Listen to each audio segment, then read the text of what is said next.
Buenas noches a todas y a todos. Estamos construyendo los comités de defensa de la Cuarta Transformación y como cada sábado nos reunimos, charlamos, tenemos invitadas, invitados. Hoy nos da muchísimo gusto dialogar con un compañero, camarada, Ángel Valderas Puga. Muchas gracias, Ángel, por estar con nosotros. Saludos, Flavio, un placer estar con José Antonio Rueda de Ciudad de México, con Flavio Sosa desde Baja California y Querétaro con Ángel Valderas desde el Bajío, panista, yunquista, que ya nos vamos a sacar del poder. Hay que esperarse porque a lo mejor se van a ir a Estados Unidos, están felices con el triunfo de Biden, entonces a lo mejor tenemos caravanas y se van en caravanas a Nueva York, a Washington, a Chicago. ¿Perdón? Y que ya no regresen. Y que ya no regresen. José Antonio, ¿qué quieres comentarnos? No, pues mira que es un lujo tener ahora a Ángel Valderas con nosotros. Quiero decirte que Ángel pues es una de las figuras de mayor impacto con diversas conferencias, diversos temas en Buzón Ciudadano, entre otros. Además de que es sindicalista, es profesor de la Universidad de Querétaro y realmente es una figura muy reconocida en el ámbito académico e intelectual de Querétaro y de muchas partes más porque participa de varias federaciones de sindicatos a nivel internacional. Yo creo que Ángel era una figura que nos estaba faltando en este programa y qué bueno que hoy tengamos esta visita que también esperamos que haya continuidad en otros temas, porque insisto, Ángel tiene una visión muy amplia de muchísimos temas que seguramente serán de interés de todas las personas que hoy nos están viendo y escuchando. Bienvenido, Ángel, y te agradecemos mucho tu disposición. Gracias, José Antonio. Pues por ahí estuve colaborando con Rafael Correa en Ecuador. Fui profesor de posgrado en la Universidad de Cuenca, en la época en la que estaba Rafael Correa, no cuando después llegó el traidor de Lenin Moreno. Pues muchas gracias, Ángel. Esta noche queremos conversar con todas y todos quienes nos siguen sobre un tema de mucha relevancia que sigue causando polémica. Ya tiene muchos días en el tintero este tema, es decir, ¿debe felicitar o no Andrés Manuel a Biden? ¿Debe saludar su llegada? Andrés ha dicho que no, pero tú has estudiado las relaciones México-Estados Unidos. Hace 8 días tuvimos la perspectiva histórica de Pedro Salmerón y desde tu perspectiva como académico y como analista, ¿cuál es tu opinión ante la posición de México? Ante esta polémica que se ha dado entre quienes dicen, es que Andrés está cometiendo un error estratégico en tanto que los demócratas, que es con quien pudiéramos tener más coincidencias, o no ha saludado la llegada de Biden. Y quienes dicen, está correcta. La ventaja de haber trabajado en el extranjero pues es que yo mantengo contactos que nos permiten entender. Por ejemplo, yo trabajé 10 años en Italia como profesor, yendo y viniendo. Y pues tengo contacto directo con europeos, hice mi doctorado en España, trabajé en Italia, trabajé en Ecuador, estoy, como decía José Antonio, en grupos a nivel internacional. Y fíjate, no es exclusivo de México, hay una gran perplejidad en todo el mundo y se entiende. Los Estados Unidos siguen teniendo un peso, son la principal potencia militar en el mundo. Oscar, solo rivalizan con ellos los rusos. Que te dé los datos de lo que estoy grabando. Está ahora sí que perdiendo un poco la hegemonía del poder económico, gracias a China, pero se mantiene. Y bueno, el poder político innegable y la influencia que tiene en los países europeos. Entonces, chinos, iraníes, venezolanos, argentinos, españoles, daneses, todo el mundo atento a las elecciones en los Estados Unidos. Bueno, pero para los mexicanos es todavía más importante 3,000 kilómetros de frontera que compartimos con ellos, toda la maquila, todas las empresas norteamericanas que están en México, 35 millones de mexicanos que están en los Estados Unidos, es la principal minoría étnica en los Estados Unidos. Recordemos el sur de los Estados Unidos, muchas personas con apellido español, en realidad de origen mexicano, que se quedaron allá después de la guerra con los Estados Unidos. Entonces, para los mexicanos es lo más importante. Tenemos una relación, y esto lo ha señalado Alfredo Jalife, muy distinta. Alfredo Jalife cuestiona mucho la cuestión de latinos. Él insiste en la mexicanidad porque justamente él señala que la relación, por ejemplo, de cubanos y latinoamericanos, venezolanos en Miami, pues es muy distinta de los mexicanos en California, en Texas, en Arizona, en Nuevo México, y no nada más mexicanos en Nueva York o en Michigan o en Pensilvania, ¿no? Porque nuestra relación con ellos es diferente. Nosotros venimos de esta relación histórica, ya que hablaste de historia, pues se llevaron ni más ni menos que 2 millones de kilómetros cuadrados, por lo tanto, nuestra relación es distinta. López Obrador, mira, él ha mostrado una... Perdón que te interrumpa, Ángel. Yo quisiera aquí acotar para que nos extendieras en este análisis que me parece muy importante, en la posibilidad de que se hable de una potencia cultural, de México como potencia cultural, influyendo en la vida política y cultural, de lo social de los Estados Unidos, tal vez la principal potencia influyendo en los Estados Unidos. Hay quien plantea que estamos hablando de Mex América en los Estados Unidos. Hay quien plantea que somos, insisto, la principal potencia cultural, y eso tiene un impacto en la vida norteamericana. Es correcto. Mira, si te fijas, no solamente los mexicanos comemos hamburguesas o toman Coca-Cola, porque yo no tomo Coca-Cola, sino que los norteamericanos consumen la gastronomía mexicana. Los tacos, una vez que estuve en Nueva York en un congreso sindical en la Universidad de Nueva York, pues llegamos a comer tarde y lo primero que encontramos fueron tacos. Y nos encontramos a mexicanos de Puebla, de la Sierra Norte de Puebla, con su taquería en Nueva York y llena de norteamericanos consumiendo ese tipo de productos. Pero por otro lado es natural. Mientras los Estados Unidos son un país muy joven, 1700, 1750, México trae unas raíces muy profundas que nos permiten, aunque emigremos, traemos detrás una cultura muy amplia, y yo digo superior al norteamericano, que es todo un melting pot, toda una mezcla con europeos, latinoamericanos. Yo creo que los Estados Unidos, y esta es una posición de la izquierda norteamericana, consideran que la llegada de gente de América Latina a Estados Unidos se ha convertido en un enriquecimiento cultural de los mismos Estados Unidos. No nada más la gastronomía, la música, la pintura, los textiles, o sea, hay toda una gran variedad. Pero regresando al tema, Flavio, mira, creo, hay una periodista que a mí me encanta, es la de Ahí se va, Ina Ifanogenova, ¿no? Buenísima. Acaba de sacar un video que yo recomiendo mucho en YouTube, donde habla de la OEA y las elecciones en Estados Unidos. Prácticamente en esta comparación de la OEA ante las elecciones en Estados Unidos, en Bolivia y en Venezuela, queda claramente marcado 2 pesos y 2 medidas.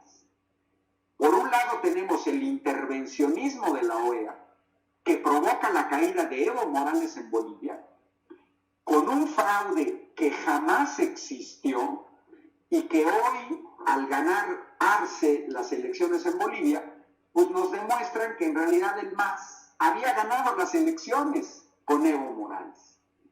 Pero la OEA, con esta cuestión de lupa, las irregularidades, no aplicó el mismo criterio en Estados Unidos, porque resulta ser que en Estados Unidos, hoy sábado 14 de noviembre, todavía no termina el conteo. O sea, cerraron casillas el 3 de noviembre y 11 días después todavía no termina el conteo. Para este programa yo chequé ayer viernes cómo andaban en la cuestión del conteo. Falta poco, pero para que nos hagamos una idea, todavía hay estados como Alaska, donde apenas se ha contado el 78%, en Maine el 89%, Colorado, Iowa, Carolina del Norte, 97%, Arizona, Montana, Carolina del Sur, Georgia, al 98%. Esto de alguna manera va ligado al sistema anacrónico norteamericano, donde no tenemos que envidiarle de que no tengan una democracia directa del voto popular. Si en realidad ellos tuvieran el voto popular, Biden habría sido reconocido inmediatamente porque obtuvo 77 millones de votos contra 72 millones de votos para Trump. Pero no tienen el voto directo. Ellos tienen los colegios electorales, que además, Flavio y José Antonio, los norteamericanos no tienen un sistema electoral nacional. En realidad, lo que nosotros vimos ahorita en Estados Unidos no es un sistema electoral nacional, sino que estamos viendo 50 sistemas electorales estatales. Tipo OPLES, ¿sí? Como el OPLE. Pues sería el análogo del OPLE, pero más que la OPLE, porque ellos marcan, cada estado decide a qué horas abren las casillas, a qué horas las cierran. Estaba leyendo que un condado dijo que iba a dar resultados oficiales hasta el 25 de noviembre, es decir, 22 días después de las elecciones. Bueno, a ver, regresando a López Obrador o la prudencia que han mostrado también Putin o China. Bueno, a ver, ¿qué sucede? La elección fue extremadamente cerrada. Yo la veo, y creo que muchos la vemos, como un referéndum Trump y anti-Trump. Porque seamos sinceros, todos vimos la campaña electoral y a diferencia de Bernie Sanders, que es la verdadera izquierda al interior del Partido Demócrata, Biden, habiendo sido vicepresidente de Barack Obama, pues no es que generar el gran entusiasmo. Aquí lo que hemos observado en estas elecciones es que la gente que votó por Biden lo hizo en contra de Trump, no tanto por Biden. Y recordemos que a Bernie Sanders fueron los mismos demócratas los que lo quitaron de candidato.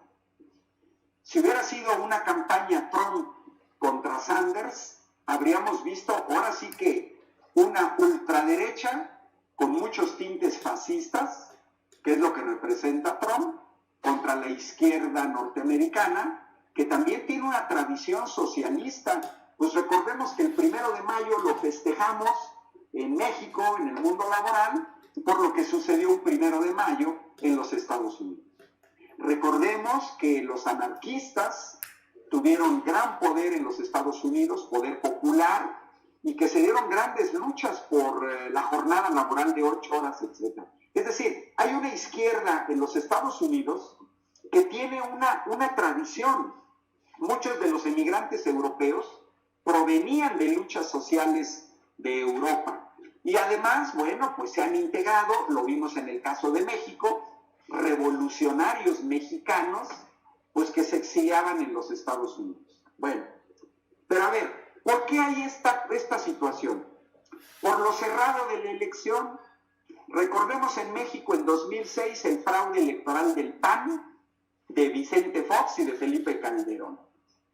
Le robaron a Andrés Manuel 1,5 millones de votos, la mejor compilación de decenas de trabajos sobre el fraude electoral, la hizo el doctor de la Universidad del Paso, Texas, Jorge Alberto Gallardo, físico, Y de todos los estudios, físicos principalmente, luego matemáticos, ingenieros, 1,5 millones de votos. Aquel famosísimo 0.56.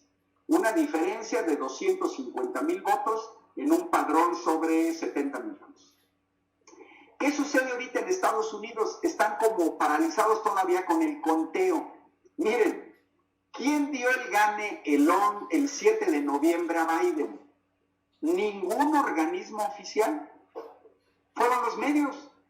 O sea, New York Times y AP y Washington Post dijeron ganó, y las televisoras. Pero hasta el momento no hay ningún organismo oficial que diga Biden ganó. Tenemos información de los periódicos. Bueno, ¿qué está en juego y por qué es interesante seguir la estrategia de Trump? Mira, si a mí me preguntan en lo personal que si yo creo que hubo fraude en las elecciones de Estados Unidos, yo digo que no. O sea, no tengo elementos para decirlo, pero no sería novedoso. Recordemos que George Bush hizo fraude para ganar las elecciones en Iowa y quedó perfectamente documentado que hicieron fraude, y luego se apoyó con su hermano Jeb Bush, el gobernador de Florida, y los jueces. A ver, ¿cuál es la estrategia de Trump? Judicializar el proceso. ¿Tiene aliados? Sí. Él controla la mayoría de la Suprema Corte de Justicia de la Nación. ¿Con quién más cuenta Trump? Con su base electoral, nada despreciable, de 72 millones de gente que sigue a Trump. Hay que tomar en cuenta que Trump ganó en 4 años con su política y esta verborrea y sus decenas de miles de mentiras, ganó 9 millones de votos con respecto a 2016. Es decir, estos 9 millones de votos más para Trump. Por suerte, para los norteamericanos, digo yo, los demócratas acumularon 11 millones de votos más. Porque si no, Trump les gana, ¿eh? Bueno, y fíjense, ¿qué tan cerrada está la elección? Yo no sé cómo lo va a manejar Trump, pero todavía tiene posibilidad de darle la vuelta. ¿Por qué? Porque miren, el sistema norteamericano es muy chistoso. Tú puedes ganar por un voto de diferencia y te llevas todos los votos del Estado.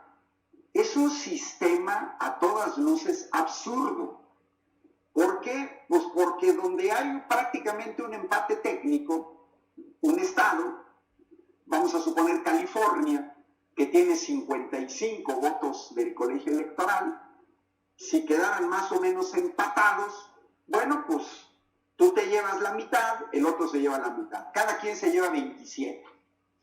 Y a lo mejor el que ganó se lleva 28 y 27. Bueno, en Estados Unidos no.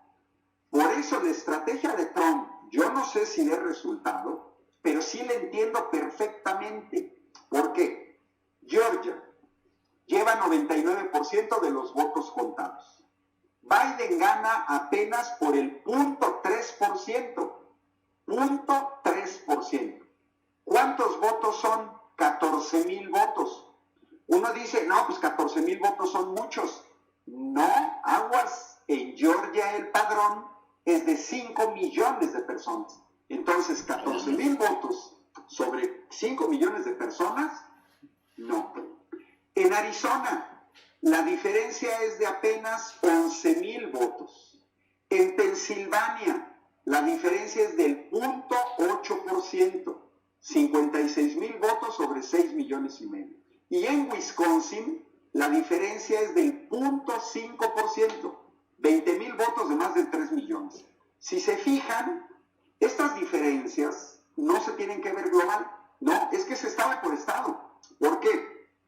Vamos a suponer solamente una cosa, que con artimañas incluso, y que incluso el que hace fraude es Trump, con sus amigos de la Suprema Corte, y le da la vuelta a Georgia. Se lleva 16 votos. Ahora, ¿Qué estado le dio el gane a Biden? Pensilvania, 20 votos. Si nosotros revisamos en el momento actual, 14 de noviembre, revisamos los resultados electorales en Estados Unidos, resulta ser que por ningún lado encontramos los datos oficiales. Al momento a Biden se le asignan 290 votos, contando Pensilvania. Pero si le quitan Pensilvania, Biden baja de 290 a 270. Y está en el límite, porque con 270 no ganas. Bueno, sí ganas, con 270 es el límite. Bueno, pero miren, y si le quitan Georgia, ya perdió 36. Y Arizona, 47. Y Wisconsin, 57. Es decir, más allá de que los medios, yo ahorita estoy checando en este momento The Guardian, que le asigna 217 a Trump, pues es increíble, pero todavía los resultados pueden cambiar. Si estuviéramos ante un sistema transparente, impecable, que no ha existido nunca en los Estados Unidos, pues uno diría, mira, pues gané por un voto. Creo que la madurez de los gobiernos europeos, no todos, ha llegado a tal de que la gente que pierde una elección por un voto entregue el poder. Pero no hay manipulaciones de ningún tipo. Sí hay campañas mediáticas, sí hay mentiras, sí hay fake news, pero yo me refiero al conteo de los votos. A mí me tocó presencialmente ver varias elecciones en España y en Italia, y yo me consta que no necesitan INE, no necesitan Tribunal Electoral del Poder Judicial de la Federación, no necesitan OPLES, no se gastan millones. Oigan, a los gringos su proceso les costó 14,000 millones de dólares. Híjole, esos son 300,000 millones de pesos. Miren, el presupuesto de mi estado, Querétaro, es 40,000 millones. Estos se gastaron 7 veces más que lo que los queretanos nos gastamos en un año. El presupuesto de Puebla es 80,000 millones. Aquí se gastaron 4 veces más el presupuesto de Puebla. Entonces, ¿qué sucede? Yo no estoy ni a favor de Trump ni en contra de Trump, Biden o Biden. Creo que los mexicanos hemos aprendido a que es tan malo uno como el otro. Quien ha desatado más guerras en el mundo es el Partido Demócrata. Barack Obama deportó a más mexicanos que Trump en su periodo. Es cierto que Trump traía esta idea del muro y de que lo pagáramos los mexicanos, pero entonces, ante este panorama, yo todavía no veo claro. Cada quien tiene sus aliados y lo tenemos que tener bien claro.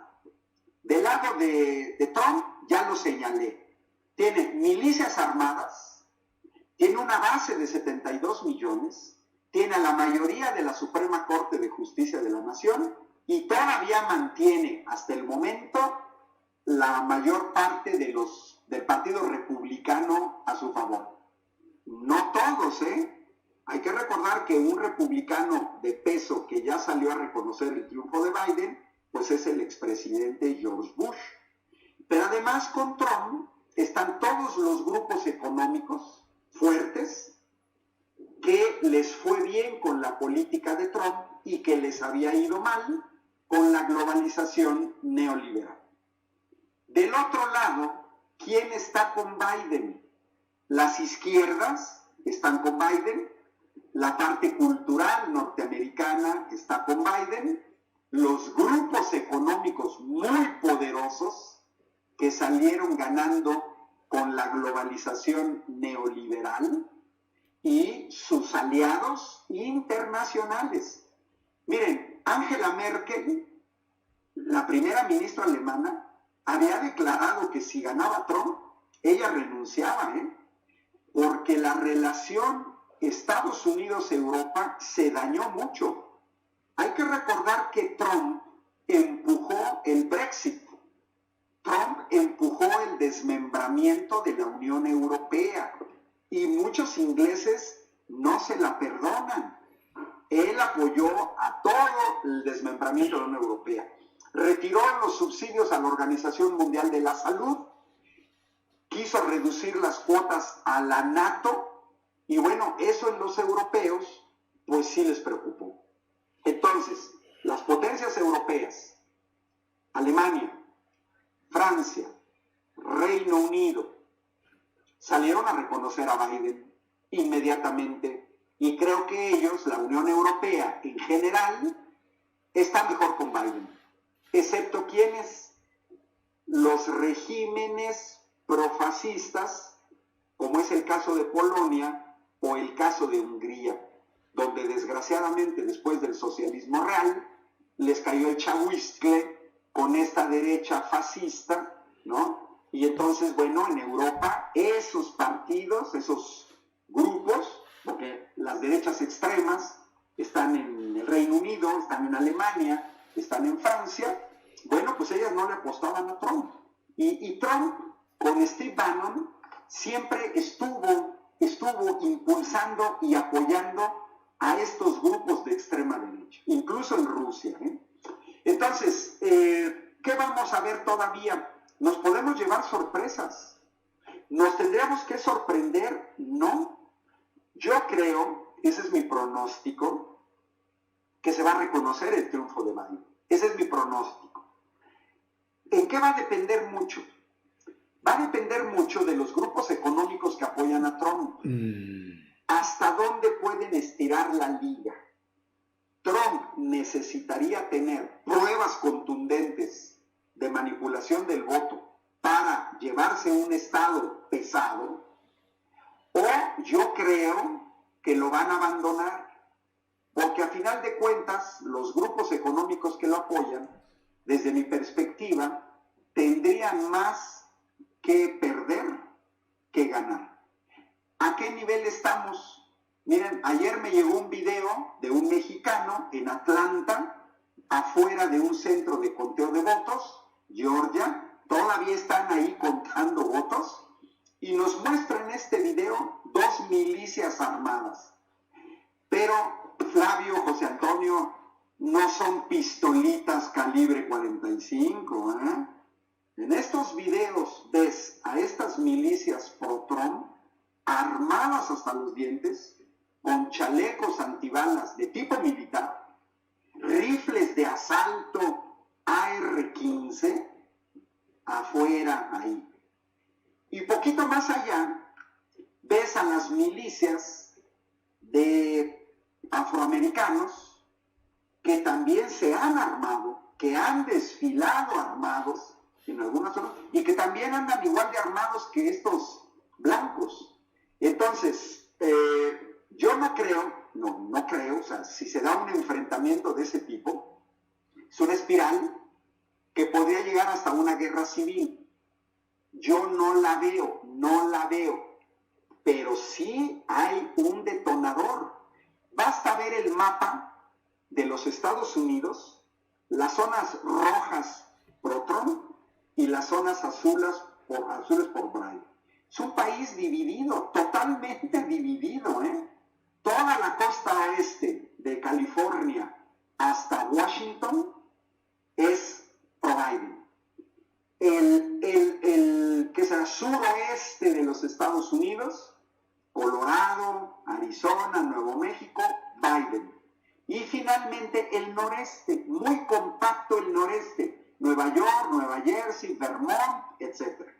Y luego vemos toda la franja central, rural de los Estados Unidos, desde la frontera de Canadá hasta la frontera con México, que básicamente es Texas.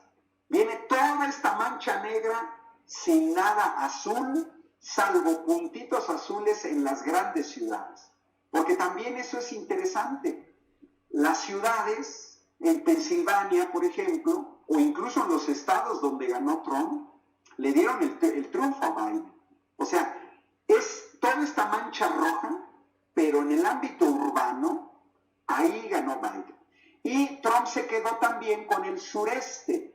Ahí están las 2 Carolinas, está Florida, está Texas. Entonces, pues quedaron muy divididos, quedaron polarizados. A mí me parece adecuado el discurso de Biden, es un discurso conciliador. El discurso de Trump lo hemos visto, si se fijan le bajó el tono. Primero era muy rijoso, pero sus abogados están trabajando. Y ahorita creo que ya le bajó.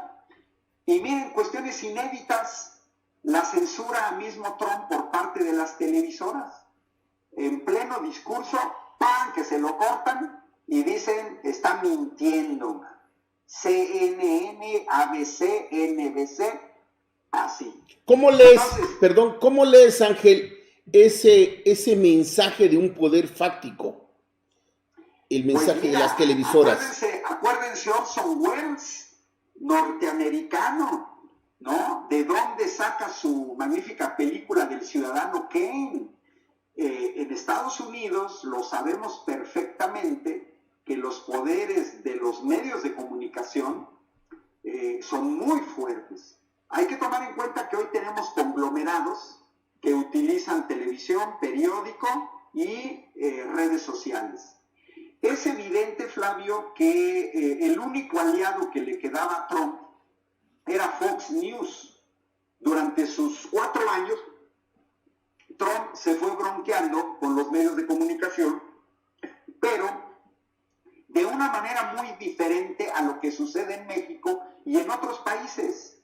Miren, Dilma Rousseff y Lula entraron en choque con O Globo. Los Kirchner entraron en choque contra el Clarín. Pues sí sucede. Andrés Manuel López Obrador, casi un día sí y el otro también, habla de Reforma y del Universal. Pero no nos debe de sorprender. Basta ver en Inglaterra, en Alemania, en Italia.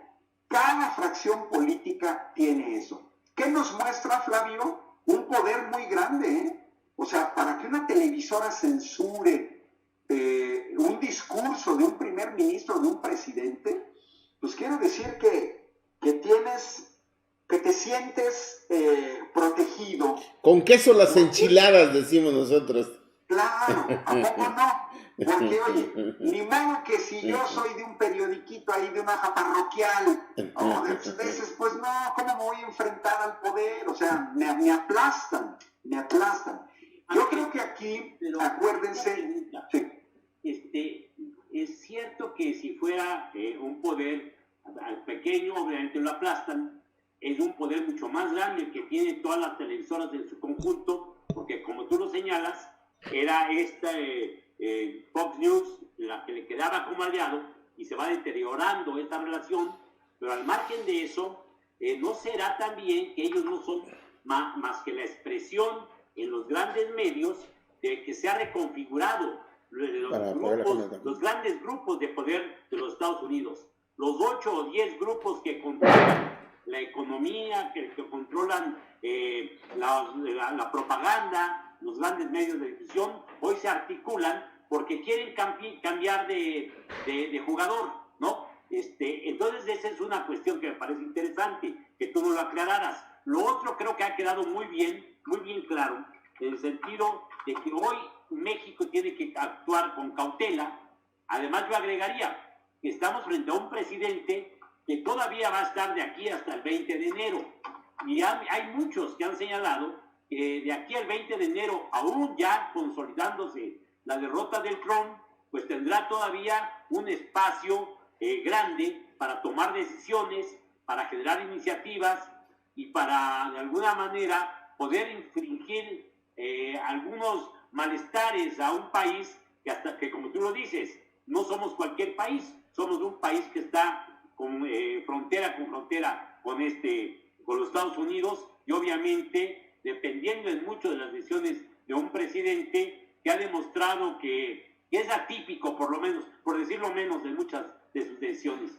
Pero bueno, además de estas preguntas, porque además no que hemos querido interferir en que has hecho una discusión muy bien integrada, pero yo sí quisiera no dejar de lado un asunto más. En México, para decirlo muy claro, la derecha mexicana desde hace tiempo le ha quemado incienso a los demócratas. E incluso recordemos que hasta se van con sus camisetitas y van a estar en Estados Unidos en algún punto donde la prensa los pueda cooptar.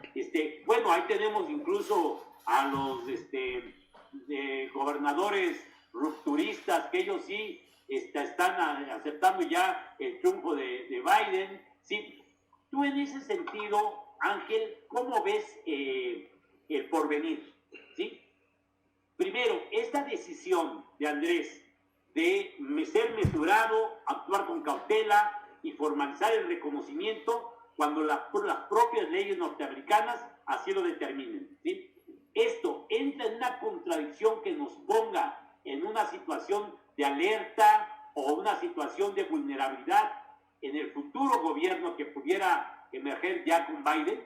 Y la otra, más allá de esta coyuntura, ¿tú cómo percibes la relación de los mexicanos, de México y Estados Unidos, en el siguiente gobierno, asumiendo que se consolida el triunfo de Biden?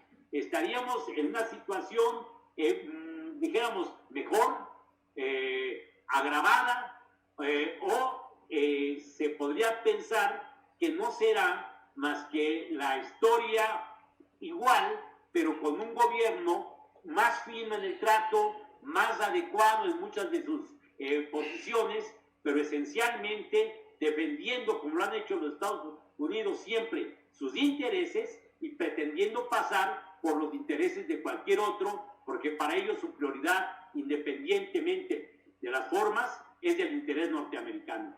Eso me parecería también muy importante para ir cerrando nuestra charla. Claro, mira, yo creo que hay que esperar los resultados oficiales. ¿Por qué son importantes? Porque hay que recordar que también se eligió el Senado y la Cámara de Diputados. En el momento actual, los republicanos han ganado 50 lugares de 100 y los demócratas 48. Faltan por asignar 2 lugares. A los republicanos les basta ganar un senador más para controlar el Senado. Y ahí tenemos un primer elemento que va a detener a Biden. Es decir, el no tener la mayoría en la Cámara de Senadores lo va a obstaculizar. Yo creo que es seguro que los demócratas van a ganar el Congreso. Tienen ya ahorita en este momento 218 diputados. Esa es la mitad. Faltan todavía por asignar 15 lugares. Los republicanos llevan 202. Yo no creo que ganen todos. Entonces, ¿qué va a pasar si finalmente queda Biden? Bueno, pues va a tener el Congreso de su lado, el Senado en contra y luego la actitud hacia México. La tenemos que ver bien. Por eso es muy importante cuando señalé que esto no fue una elección Biden contra Trump. Esto fue Trump contra Trump. O sea, fue un referéndum contra Trump. ¿Por qué? Porque vemos que las fuerzas que apoyaron a Biden no son compactas. Es más, tienen intereses encontrados.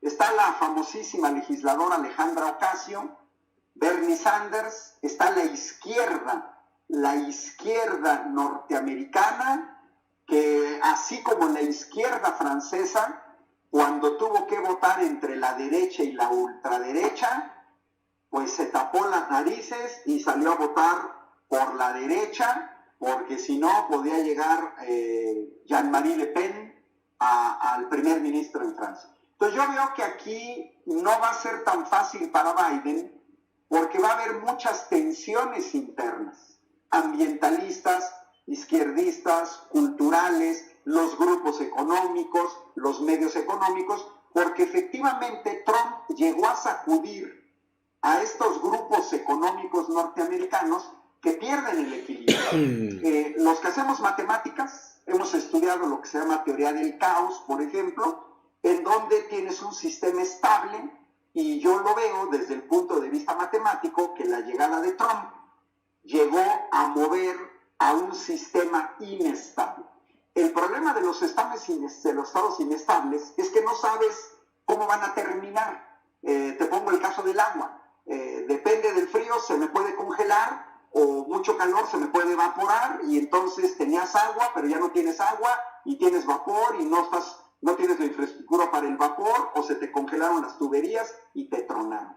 Entonces, yo creo que va a ser, yo sí veo un poco lo que tú señalas, ¿eh? Creo que nos debe de quedar claro a los mexicanos y a los latinoamericanos, ¿eh? Porque la misma discusión se está dando en América del Sur. Recordemos quién avaló el golpe de Estado en Bolivia, fue Trump. Y recordemos quiénes colaboraron para hostigar a Uruguay, Argentina, a Brasil, pues fueron los demócratas. Entonces, yo creo que estos grupos pues van a seguir tratando con la hegemonía, va a seguir el enfrentamiento con China de una u otra manera, pero efectivamente creo que puede cambiar el trato. La derecha mexicana en parte apoya la llegada de Biden por la relación de los grupos económicos que les fue muy bien en México con la globalización. Hoy lo estamos viendo. ¿Quiénes financian Frena? ¿Quiénes están financiando la oposición al gobierno de la 4T? Principalmente aquellos grupos económicos que habían usufructuado la riqueza nacional asociándose con corporaciones norteamericanas. Porque este empresariado mexicano parásito, en realidad lo que hacen ellos es privatizo secciones de los energéticos o los ferrocarriles como Cedillo, me asocio con ellos, dizque me asocio, me contratan como gerente, me traen de chalán, pero sí gano parte de las migajas que ellos tienen. Entonces, no nada más es una posición ideológica, no nada más es la esperanza de que Biden asuma una política dura contra Andrés Manuel. No, están en juego también sus intereses económicos, ¿no? Ellos quieren que regresen al poder los grupos económicos que de una u otra manera perdieron influencia con Trump. Porque el proteccionismo de Trump, este nacionalismo de Trump de America First, en realidad se tradujo en dar prioridad a otros grupos económicos que en realidad han puesto más atención a la parte nacional. Y otro elemento que no debemos de olvidar, yo creo que Trump pierde también las elecciones o no logra el número de votos suficientes por su pésimo manejo de la pandemia. Algo que en México tenemos un presidente y un equipo de científicos que se ha manejado muy bien. Tan es así que Europa le copió a México el sistema de semáforos. Y en Estados Unidos, pues más de 10 millones, ya van casi 11 millones de contagiados de coronavirus y 8 millones de pobres más y 34 millones de desempleados. Yo creo que se le cobraron la factura a Trump. Me sorprende la alta cantidad de votos para Trump. Creo que con estos números, ¿saben qué nos dicen? Sin pandemia, Trump se habría reelegido, Así, se habría reelegido. Pero eso pone una interrogante para las izquierdas, incluso mexicanas, Oye, para las izquierdas de América Latina, ya se configuró en 4 años un trumpismo sin Trump. Te comento algo, perdón, te interrumpo, Ángel. El día de hoy Trump felicita a López Obrador por su cumpleaños en Twitter. Le dice Happy Birthday López Obrador, feliz cumpleaños AMLO. Y luego le dice, perdón por el inglés, hopefully you can be reelected and govern your nation forever. We will make North America great again. Ojalá pueda ser reelegido y gobernar nuestras naciones para siempre. Hacemos América del Norte grande otra vez. Le dice, o sea, se está proyectando como el líder de los conservadores y está lanzando su liderazgo para los próximos años y planteándose para la reelección, ¿no? Me parece que en este tweet él se está preparando para la próxima elección, más que plantearse como en este momento su reelección, se está planteando como el líder para la próxima reelección. ¿Cómo lo juzgas tú? Por eso del trumpismo sin Trump. Oye, yo agregaría ahí una cosa, aparte de señalarle a Flavio que no estuvo muy bien su inglés, pero estuvo mejor que lo que hace Peña Nieto. Pero hay una teoría por ahí que han planteado que Trump, aún perdiendo la presidencia, no desaparece el trumpismo, sino que va a darse un fenómeno de agrupar la presencia que hoy tiene en un sector de la sociedad, en que incluso esto puede ser una preocupación para los propios republicanos. ¿Tú cómo ves esa posibilidad, Ángel? Pues claro, porque mira, hay que tomar en cuenta que por el sistema norteamericano, coincido con Flavio, Biden tiene 78 años de edad y gana la presidencia a 78 años de edad. Es más, yo les tengo otro pronóstico. Si se reconoce Biden, no termina. No termina. Va a ser Kamala Harris la presidenta y Hillary Clinton la vicepresidenta. Y quien va a gobernar es Hillary Clinton. Bueno, regresando, Trump actualmente tiene 74 años. Dentro de 4 años en las elecciones va a tener 78 años. En México criticaron mucho a Andrés Manuel por la edad. Sí, pero son críticas de mala leche, porque si uno ve a Boris Johnson o Angela Merkel o Silvio Berlusconi, uno dice, oye, no marches, esos dicen quítate que ahí te voy, ¿no? Entonces, hoy estamos viendo efectivamente a un presidente que todavía increíblemente tiene la edad como para poderse reelegir. Andrés Manuel tiene 67 años, es decir, Biden tiene 11 años más que Andrés Manuel y llega a la presidencia de los Estados Unidos. Es un periodo corto. Yo creo que efectivamente la base social de Trump le da para seguir siendo un líder molesto al interior incluso de los Estados Unidos. Podríamos exagerar un poco, José Antonio, que Trump es a los republicanos lo que Bernie Sanders era a los demócratas. Es decir, sí te quiero, Bernie, pero no te quiero de candidato porque eres de muy izquierda. Y los republicanos con Trump, a ver, Trump, sí te queremos, pero no te queremos de candidato porque eres muy de derecha. Y a los demócratas les salió bien el bloqueo a Bernie Sanders. ¿Te refieres, cuando dices republicanos, te refieres al aparato del partido republicano? Al aparato del partido, no a la base social. No a la base, porque quienes sacaron a Bernie Sanders no fue la base del Partido Demócrata, fue la nomenclatura del Partido Demócrata. Y recordemos que la nomenclatura del Partido Republicano no quería a Trump, Claro. Yo en parte como que la metáfora de hace 4 años es que Trump llegó, empujó, se metió a madrazos con la cúpula del Partido Republicano.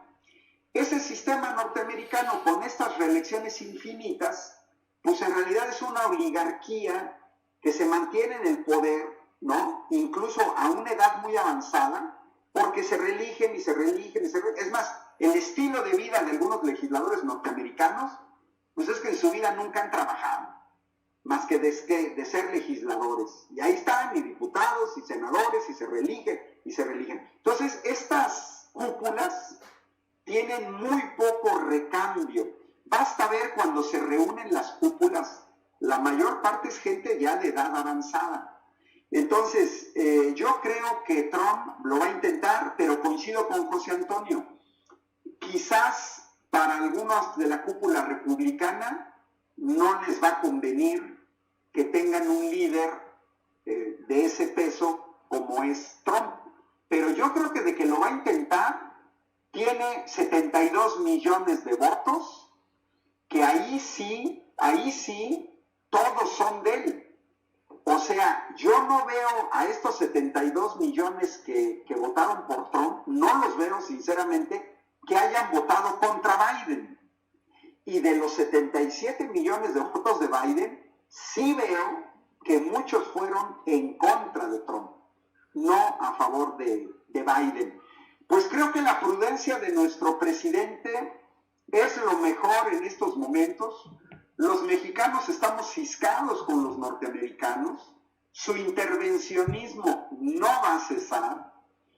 Biden tiene una crisis económica y de salud pública, que es un problema estructural de los norteamericanos. Tienen medicina privada, para ellos la medicina es un lucro, tienen 55 millones de pobres, la gente no tiene seguros médicos y no se puede atender en la sanidad pública. Entonces creo que los problemas para Biden, pues es también que se sacó la rifa del tigre.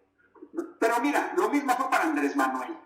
A ver, Andrés Manuel fue lo mismo, un sistema energético desmantelado, una clase política corrupta, empresarios que no querían pagar impuestos, la inseguridad desatada por todo el país, corrupción en los aparatos de seguridad, una economía altamente dependiente de los norteamericanos. Y bueno, pues fueron en México al menos 6 sexenios de neoliberalismo que arranca con Miguel de la Madrid. Entonces, cada presidente que llega, pues heredas también lo que te deja el otro gobierno, ¿eh? Yo no creo que los demócratas vayan a hacer una alianza estratégica con los chinos, ¿eh? A eso quería referirme, al Estados Unidos post-pandemia, a los Estados Unidos como hegemonía decadente, si no es que como imperio decadente. La pandemia va a tener un impacto en los mercados internacionales, o ya está teniendo un impacto en los mercados internacionales y en las bolsas de una manera muy relevante. Al parecer, el Oriente se presenta como una nueva hegemonía, como una nueva fuerza, como una fuerza ascendente con mucho poder. Pero además la crisis económica mundial le va a pegar durísimo a los Estados Unidos, amén de que el declive del neoliberalismo en el mundo también le va a pegar a los Estados Unidos, porque Estados Unidos era uno de los ejes del neoliberalismo. ¿Cómo ves ese panorama en este Estados Unidos post pandemia, entre comillas? Mira, si llega Biden, y fíjate, curiosamente, Flavio, aquí la respuesta va a estar en la ciencia. ¿Se logra sacar la vacuna, sí o no, y cuándo? ¿Por qué? Porque para la post-pandemia, primero necesitamos o que haya tratamiento o que haya vacunas. Las vacunas en realidad no te inmunizan, pero sí reducen los efectos en caso de que te dé COVID. Ya no vas a terapia intensiva, aunque requieras hospitalización. O ya no vas a hospitalización y te quedas en tu casa en la cuarentena, o no te tira y puedes seguir trabajando. Entonces yo creo que va a depender mucho de quién saca la vacuna. Hay una competencia feroz en este momento entre Rusia, entre China y los Estados Unidos por ver qué compañía saca la vacuna. Yo creo que yo veo a los Estados Unidos post pandemia. Ya han perdido lo que tú señalas, Flavio, la parte de la hegemonía económica, ya la perdieron con China. China es una economía mucho más dinámica, está ampliando su espacio de influencia en su zona, en Asia. Es cierto que tiene a Japón, aliado de los norteamericanos, pero China, con la nueva ruta de la seda, con los apoyos económicos que ha dado América del Sur, pues, y además con lo que ha avanzado en la tecnología. Ahorita el único país que le disputa a los norteamericanos las redes 5G, pues es China. Y Trump, acostumbrado a amenazar, amenazó a Europa, amenazó a América, que no le compres a los chinos la red 5G. Pero ¿qué sucede? Es como este gasoducto que los rusos están construyendo para Alemania, y los gringos dicen, no, nosotros te vendemos el gas. Sí, pero los alemanes dicen, sí, tú nos vendes el gas, pero nos los vendes mucho más caro porque nos lo vas a mandar desde Medio Oriente hasta Alemania. En cambio, los rusos nos lo van a entregar casi de manera inmediata. ¿Qué quiero decir? Pues yo veo que también los grupos económicos internacionales de otros países, igualito que los gringos, no tienen amigos, tienen intereses. Y entonces ellos dicen, si me conviene aliarme con China en esto, me voy a aliar con China. Y esas son malas noticias para los gringos, porque yo creo que esta pérdida de hegemonía se deriva también de estos aspectos, del hecho de que vas perdiendo poder económico. China todavía no podría enfrentar militarmente a los Estados Unidos, pero una alianza chino-soviética, que se dice sino-soviética, esa rusa, digamos, china-rusa, exacto, sino-rusa, esa tiene amplias posibilidades de detener a los norteamericanos, ¿no? Europa, mira, Flavio, Europa perdió la hegemonía. Lo vimos cuando el Reino Unido, Inglaterra, pues prácticamente pierde la hegemonía. Digamos, la historia, ¿no? Aunque Pedro Salmerón se dedica más a la historia de México, pero bueno, la historia nos ha enseñado que cayó el Imperio Romano, cayó Mesopotamia, cayó Alejandro el Grande, cayó Jerjes, y ahí van cayendo. O sea, es imposible en la historia de la humanidad que un pueblo mantenga hasta la eternidad un poder. Todo el mundo le tira eso. Pero sí hay un declive en Norteamérica, y otra cosa que yo veo es que creo que cada vez van a pesar más los votos de los mexicanos en Estados Unidos y de los norteamericanos de origen mexicano. Si se fijan, en esta campaña, Trump le bajó a sus críticas a los mexicanos, pero también a los demócratas. Es decir, por eso estos números que di de 14,000 votos de diferencia, 20,000 votos, pues nada más imagínense una comunidad mexicana en Michigan que decide una elección, así de sencillo.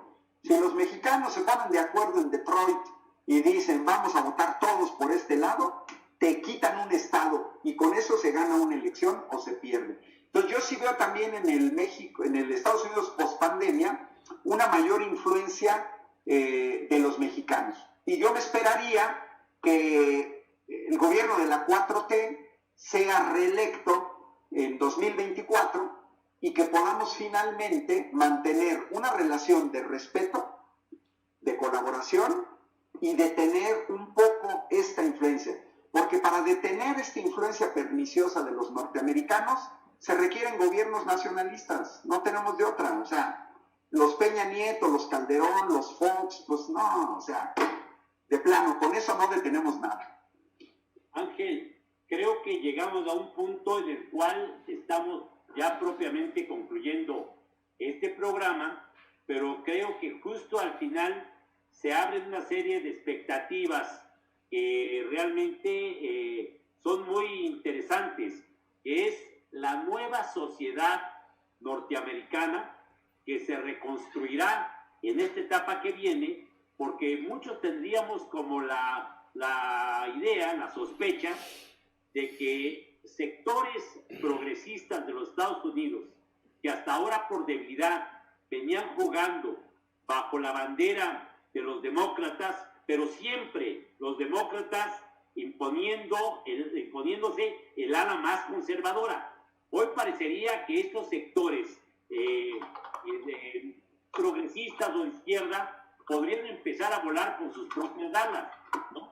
Ahí es interesante porque por una parte la irrupción de Trump hablaría de una cierta ruptura al seno del movimiento de los republicanos, pero los demócratas tienen sus propias posibilidades de reconfiguración, ¿sí? Yo creo que esto es todo un tema enorme y muy interesante. Yo te propongo, Ángel, ¿por qué no le damos continuidad dentro de 8 días a ese tema en lo particular? ¿Cómo verías? Sí, mira, puede ser que incluso tengamos nueva información y tenemos que monitorear a los Estados Unidos. Los mexicanos no tenemos otra opción. Lo tienen que hacer los argentinos, pero no tienen los 3,000 kilómetros de frontera que tenemos los mexicanos. Sí, te acepto la invitación, podemos seguir platicando y sobre todo la perspectiva que se va a dar ahora en relación con México. Claro. Porque eso es lo que más nos debe de importar a los mexicanos, estemos aquí o estemos en Estados Unidos, ¿no? A nosotros lo que nos interesa es, bueno, ¿y qué va a pasar con México? ¿Cómo ves, Flavio? Pues yo estaría de acuerdo, incluso propondría que pudiéramos tener un invitado más. Estoy pensando en un filósofo que escribió un libro, se los voy a tratar de enviar, se llama La Hispanidad, Fiesta y Rito. Es la influencia cultural de de México en los Estados Unidos y el que plantea el término de Mexamérica. Vamos a invitarlo a ver si quiere estar con nosotros, compartir, para ir haciendo un balance de esta influencia, qué somos en el mundo pospandemia y particularmente allende las fronteras en la parte de los Estados Unidos. Te agradecemos muchísimo, Ángel, tu participación. Pues un saludo para toda la gente que nos sigue en la unidad de las izquierdas, y nuestra tarea en México, Biden o Trump, es seguir construyendo comités de defensa de la 4T, consolidarlos y seguir apoyando a nuestro gobierno, porque está enfrentando obstáculos bien fuertes, pero creo que lo está haciendo bien. Muchos quisiéramos que fuera más rápido, pero lo está haciendo. Ya viste que se está consolidando el bloque de las derechas. Es correcto. Vendrá el bloque de las derechas y obviamente yo creo que tenemos que empujarle, tenemos que ganar en unidad, en claridad, y obviamente podremos ganarles la próxima elección, pero como tú bien lo dices, tenemos muchos obstáculos que superar y yo creo que hay con qué superarlos. Te agradecemos enormemente, Ángel. Entonces quedamos para vernos dentro de 8 días en esa mesa ampliada de reflexión, y por lo pronto, de verdad que creo que fue muy clarificante para muchos compañeros, compañeras, para nosotros, tu exposición del día de hoy. Te agradecemos mucho. Un cordial saludo, un abrazo, José Antonio, un abrazo desde la pandemia, Flavio. Abrazos a todas y a todos quienes nos siguieron. No te vayas, Ángel, queremos robarte un minuto. Gracias. Gracias a todas y a todos quienes nos siguen y están construyendo día a día los comités de defensa de la Cuarta Transformación. Gracias, José Antonio. Gracias, Ángel.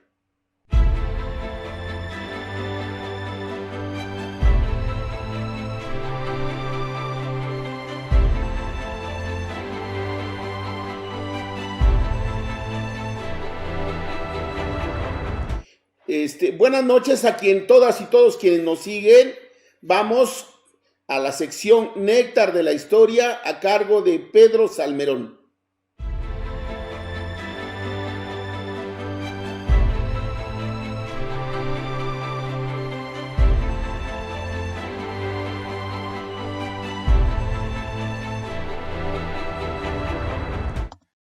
Buenas noches. Regresamos a estas cápsulas históricas para los comités de la 4T. Y, como ustedes saben, está por cumplirse un aniversario más de la Revolución Mexicana. Pero no quiero hablarles todavía de la Revolución, lo dejo para el próximo sábado, sino de un personaje muy particular, del que hoy se celebra un evento que quiero contarles, porque casi nadie lo conoce fuera de su pequeño pueblo. El 13 de noviembre de 1910, Toribio Ortega Ramírez, presidente del Club Antireeleccionista del pueblo de Cuchillo Parado, municipio de Coyame, Chihuahua, recibió el pitazo de que al día siguiente iban a ser aprehendidos él y sus compañeros. Para evitarlo, los reunió y en la madrugada del día siguiente, 14 de noviembre, se apoderó del pueblo. Antes de que llegara la gendarmería montada, los rurales famosos, Ortega y un puñado de compañeros se escondieron en la cercana Sierra del Peguis para esperar que diera el día 20, al que había citado don Francisco I. Madero para iniciar la revolución. Desde entonces, desde aquel 14 de noviembre de 1910, la gente del pueblo de Cuchillo Parado reclama para sí, para ellos, para su pueblo, el honor de ser los iniciadores de la Revolución Mexicana. Pues Toribio Ortega y los suyos se levantaron en armas 4 días antes de que en Puebla cayera asesinado, muerto en combate con la policía, don Aquiles Cerdán, y fueron presos sus hermanos, entre ellos Carmen Cerdán, un personaje interesantísimo del que también hay que hablar otro día. ¿Qué es Cuchillo Parado? Cuchillo Parado está en un valle largo y estrecho, en la ribera del río Conchos. El río Conchos es ese río, por cierto, por el cual está la disputa por el agua en Chihuahua. Es el principal afluente mexicano del río Bravo, en medio del desierto. Cruza el desierto, pero los lugares que toca el río Conchos son oasis. Ahí, sobre ese valle largo y estrecho, se alza una dominante colina, en la cual está el pueblo de Cuchillo Parado. En 1910 casi todos los pobladores de Cuchillo Parado eran agricultores y prácticamente también todos eran propietarios individuales. Sus parcelas estaban sembradas de maíz y de trigo y se extendían en ambos lados del río, formando literalmente un oasis. Ahora no existe ese oasis. La presa de la Boquilla, que yo les decía, la cual crea el conflicto actual del agua en Chihuahua, ya no deja que llegue el agua, y Cuchillo Parado es un pueblo abandonado en el que solo viven ancianos y algunas mujeres. Todos los jóvenes, todos los hombres están en la maquila o en Estados Unidos. Bien, ¿por qué es importante ese pueblo? ¿Por qué es importante este personaje, Toribio Ortega Ramírez? Porque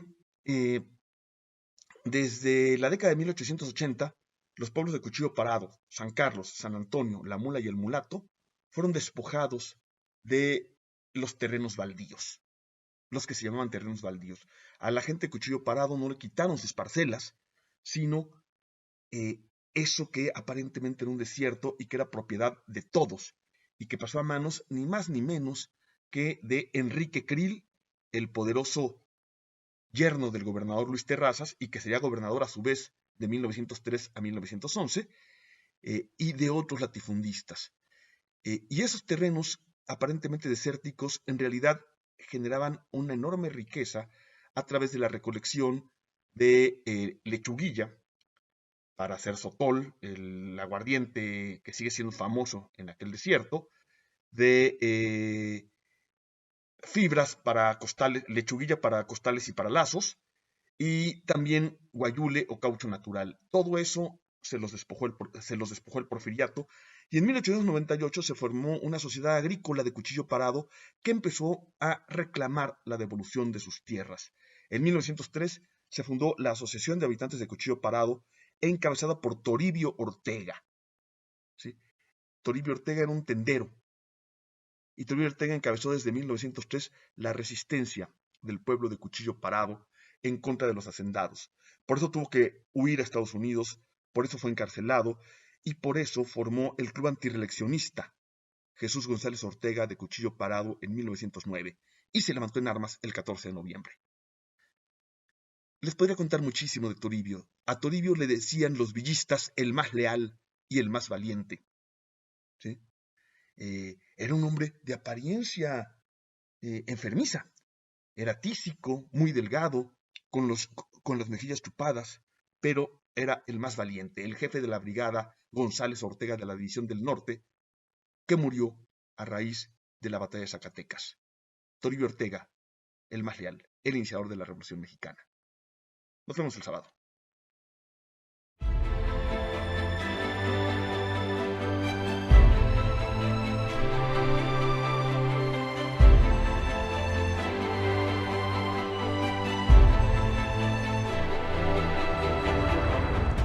Muchas gracias a Pedro Salmerón por este néctar de la historia. José Antonio, ¿tienes algún comentario? No, yo creo que el néctar de lo que pasa en las elecciones de Estados Unidos estuvo hoy muy bien por Ángel Valderas. Qué bueno que va a estar con nosotros dentro de 8 días, y después escuchar a nuestro amigo Pedro Salmerón es un lujo de verdad. Buenas noches, Flavio, y nos vemos la próxima semana. Muchas gracias a todas y a todos quienes nos siguieron, y nos vemos la semana. Vamos a seguir hablando de la relación México-Estados Unidos, vamos a seguir hablando del Estados Unidos pospandemia, su influencia de México en la influencia de México en Estados Unidos, y la posible relación de un nuevo gobierno con el gobierno de la 4T. Muchas gracias.